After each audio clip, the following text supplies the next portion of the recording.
calon ujian psikometrik pegawai siasatan grade P9 SPRM. Stop scroll, tonton video ni sampai habis.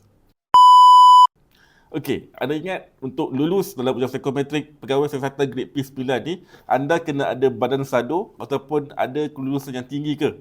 Big mistake. Sebenarnya untuk lulus dalam ujian psikometrik pegawai siasatan grade P9 ini, anda kena berlaku jujur dalam ujian psikometrik nanti. Okey, cuba bayangkan. Dari segi kelulusan anda dah layak. Tapi bila sampai part ujian psikometrik, peserta anda dinilai sebagai budak koyak ataupun tiada integriti. Kalau macam tu, terus game over. Nak tahu kenapa? Sebab SPRM nak mencari orang yang ada kekuatan mental untuk melawan rasuah. Bukan orang yang cepat melatah bila kena provoke.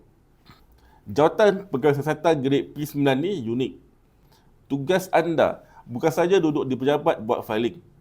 Anda juga kena buat operasi tangkapan, buat analisis dokumen kewangan yang kompleks dan yang paling pening kepala, kena berhadapan dengan suspek VIP yang angkuh dan berpengaruh.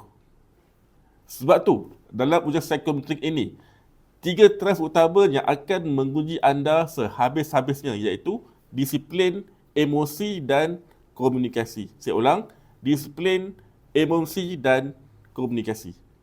Kalau jawapan anda tak konsisten, sistem atau kesan anda sebagai seorang yang kuat berlakon. Sekali kantoi memang habis. Dah tak buat apa. Okey, untuk mencabar anda, saya akan tunjukkan satu contoh soalan kepimpinan yang ramai calon kantoi. Jom tengok ni.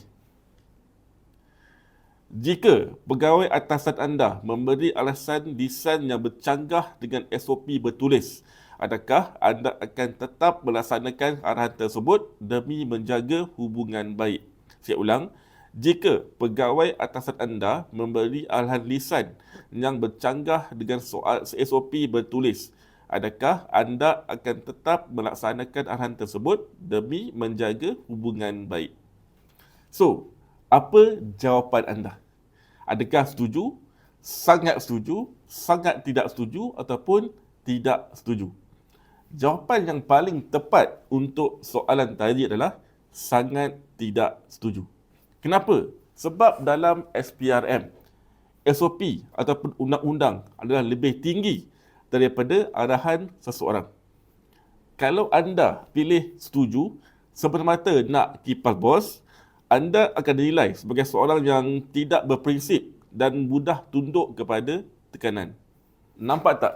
Kadang jawapan yang nampak baik di mata manusia, tetapi di mata sistem SPA, itu salah.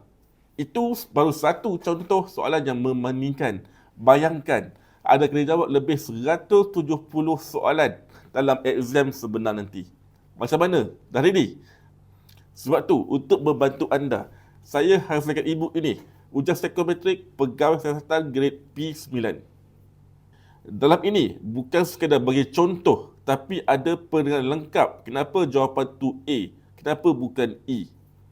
Kita dedahkan 10 soalan perangkap yang selalu makan calon, 5 tips strategik untuk tentukan integriti tanpa kompromi, dan cara nak kawal emosi supaya nampak tenang walaupun dalam situasi tegang. Jangan biarkan impian anda untuk menjadi perwira negara musnah sebab tak bersedia. Ingat, persediaan awal tu kunci kejayaan. Jadi, rujukan khas ini khas untuk anda buat persiapan awal bermula sekarang. Klik link di bio sekarang untuk dapatkan rujukan ujian psikometrik pegawai siasatan grade P9 SPRM. Kaji sekarang, fahamkan pattern dan insya-Allah anda lulus dalam ujian psikometrik pegawai siasatan grade P9 nanti. Klik link di bio sekarang untuk dapatkan rujukan ujian psikometrik.